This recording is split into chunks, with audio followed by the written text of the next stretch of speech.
Friends, மல்லி சீரியல்ல நம்ம விஜய் பாத்தீங்கன்னா நம்ம மல்லியோட மனசை ரொம்பவே நோவடிக்கிறாங்க.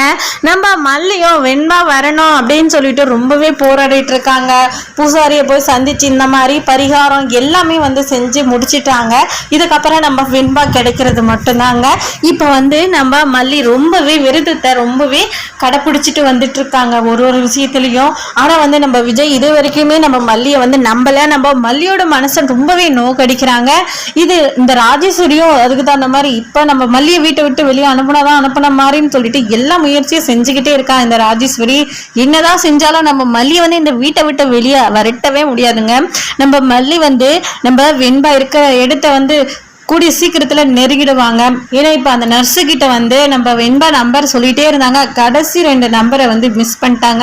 ஆனா அந்த நர்ஸ் என்ன செய்யறாங்க, நம்ம வெண்பா ஏற்கனவே ஒரு சேனல் வச்சுட்டு இருந்தாங்க இல்லையா, அந்த சேனலை எடுத்தா நம்ம நம்பரை கண்டுபிடிச்சிடலாம் அப்படின்னு சொல்லிட்டு அந்த சேனல் மூலமா நம்ம நம்பரை எடுத்துடுறாங்க. அந்த நர்ஸ் நம்ம மல்லிக்கு கால் பண்ணி இந்த மாதிரி வெண்பா இருக்கிற இடத்த சொல்லிடுறாங்க. நம்ம வெண்பா போலீஸும் கையோட அந்த ஹாஸ்பிட்டலுக்கும் போயிடுறாங்க.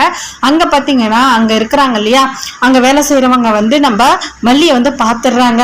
நம்ம வெண்பாவை கூட்டிட்டு போறதுக்கு தான் இங்க வந்திருக்காங்கன்றது தெரிய வந்துடுது. இதுக்கப்புறம் நம்ம வெண்பாவை எங்கேயுமே கூப்பிட்டு ஒழிக்க முடியாது. கண்டிப்பா நம்ம மல்லி நம்ம வெண்பாவை மீட்டு கொண்டு நம்ம விஜய் கிட்ட ஒப்படைக்கிறாங்க. நம்ம விஜய் இப்பதான் நம்ம மல்லியை புரிஞ்சுக்க போறாங்க. ஆனா இந்த சூழ்நிலையில நம்ம மல்லி என்ன செய்யறாங்க, இதுக்கப்புறம் எப்படி நம்ம கன்சீவா இருக்கோம், இந்த விஷயத்த நம்ம விஜய் கிட்ட எப்படி சொல்றது அப்படின்னு அவங்களால சொல்லவே முடியாது. நம்ம மல்லி மயக்கம் போட்டு விழுந்துடுறாங்க. டாக்டர் மூலமா நம்ம விஜய்க்கு அந்த உண்மை தெரிய போகுது. நம்ம விஜய் கன்சீவா இருந்ததா இவ்வளவு எல்லாம் கஷ்டப்பட்டாலா, நம்ம வெண்பாவை தேடி அலைஞ்சு பரிகாரம் பூஜை விரதம்னு சொல்லிட்டு எல்லாத்தையுமே செஞ்சிருக்கா.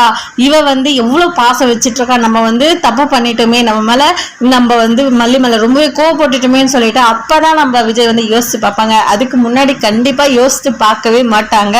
சரி வாங்க என்ன நடக்க போகுதுன்னு எல்லாம் பார்க்கலாம். இந்த வீடியோ பிடிச்சிருந்தா லைக் பண்ணுங்க, கமெண்ட் பண்ணுங்க, மறக்காம சப்ஸ்கிரைப் பண்ணுங்க.